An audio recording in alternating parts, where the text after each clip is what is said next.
Semua orang di studio malam itu yakin satu hal. Nama itu akan dipanggil. Langkahnya belum selesai. Mimpinya belum boleh berhenti. Lampu panggung menyala terang. Detik terasa lebih lambat dari biasanya. Dan ketika satu keputusan diumumkan, bukan hanya April yang terdiam. Seluruh ekspektasi runtuh dalam sekejap. Tapi yang membuat publik benar-benar terpaku bukan hanya hasilnya, melainkan sebuah pesan singkat yang datang setelah semuanya berakhir. Dan disitulah cerita ini berubah arah. Malam yang tidak sesuai prediksi. Malam itu bukan malam biasa. Ini adalah titik paling krusial di Dangdut Akademi 7, top 3. Satu langkah sebelum final besar. Ketegangan terasa bahkan sebelum musik dimainkan. Sorak penonton terdengar, tapi wajah-wajah mereka penuh harap. Banyak yang sudah menyiapkan satu nama di kepala. April Cirebon. Bukan tanpa alasan. Penampilannya selama kompetisi nyaris tanpa celah besar. Karakter vokalnya kuat. Penghayatannya konsisten. Dan satu hal yang paling menonjol, ia selalu tampil jujur tanpa dibuat-buat. Saat hasil diumumkan, waktu seakan berhenti. Nama demi nama disebut. Hingga akhirnya, keputusan itu keluar.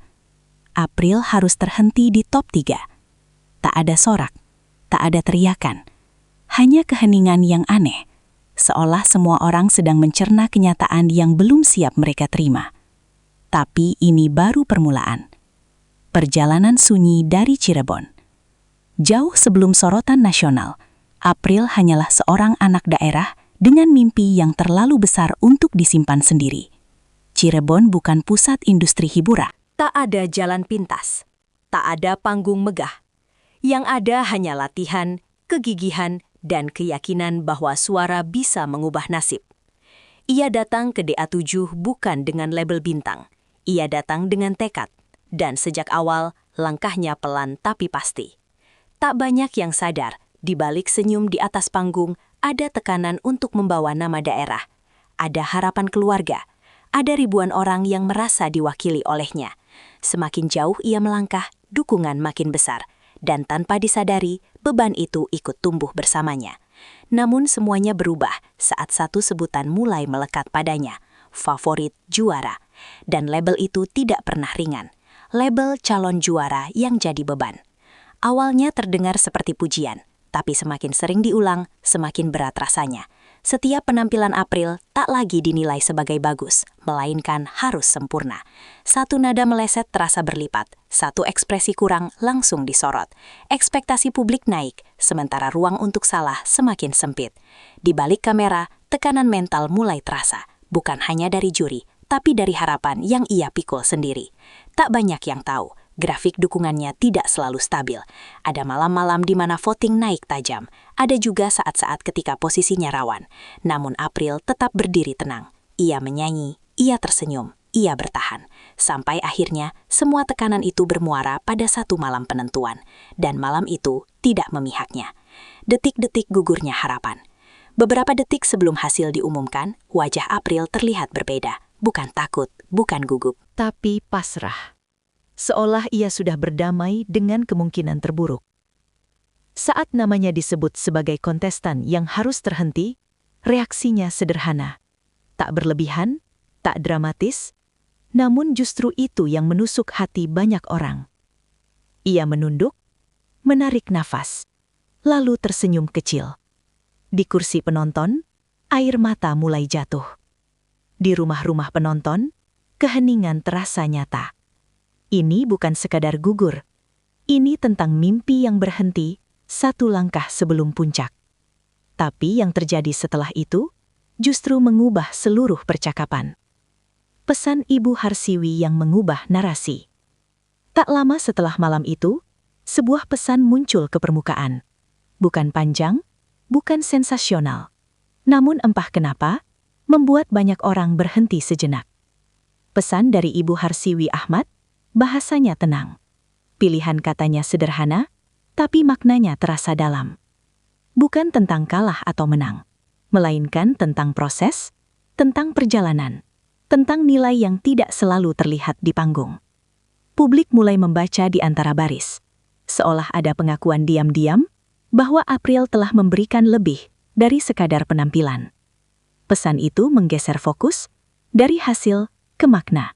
Dan sejak saat itu, cerita April tak lagi soal gugur di top 3. Ada lapisan lain yang mulai disadari banyak orang. Gelombang reaksi dan klaim publik. Media sosial pun bergerak cepat. Komentar berdatangan, opini berseliweran. Sebagian merasa kecewa, sebagian mempertanyakan. Muncul klaim publik tentang sistem voting, tentang dinamika kompetisi. Ada yang merasa April terlalu cepat dilabeli favorit. Ada yang menilai tekanannya terlalu besar. Ada pula yang sekadar belum siap menerima kenyataan. Namun di tengah semua itu, satu hal menarik muncul. Tak ada kemarahan dari April, tak ada sindiran, tak ada narasi menyalahkan. Ia memilih diam. Dan diamnya justru berbicara lebih keras dari ribuan komentar. Tapi cerita belum selesai, karena kehidupan setelah panggung seringkali lebih menentukan daripada kompetisi itu sendiri. April setelah lampu panggung meredup. Saat lampu padam dan kamera tak lagi menyorot, realitas kembali menghampiri. Bagi banyak peserta, momen gugur bisa menjadi titik gelap. Tapi bagi April, itu menjadi ruang refleksi. Ia kembali sebagai dirinya sendiri, bukan finalis, bukan favorit, hanya seorang penyanyi dengan perjalanan panjang di belakangnya. Cara ia menerima hasil menjadi sorotan baru, tenang, dewasa, tanpa drama. Justru sikap itulah yang membuat banyak orang makin menghormatinya, seolah ia sedang mengatakan, perjalanan ini belum selesai, hanya jalurnya yang berubah. Dan disitulah makna sebenarnya mulai terlihat. Kekalahan yang justru membesarkan nama. Tidak semua kemenangan datang dalam bentuk piala. Tidak semua akhir berarti kegagalan. April mungkin gugur di top 3, tapi ia keluar dengan sesuatu yang lebih langka, respek, empati, dan cerita yang membekas. Pesan Ibu Harsiwi menjadi penanda bahwa apa yang April tunjukkan melampaui angka dan posisi. Kadang, panggung terbesar bukanlah final, melainkan bagaimana seseorang berdiri setelah mimpinya diuji. Dan mungkin itulah alasan mengapa nama April Cirebon tidak berhenti dibicarakan. Bukan karena ia kalah, melainkan karena caranya bertahan. Dan untuk banyak orang, itu justru awal dari segalanya.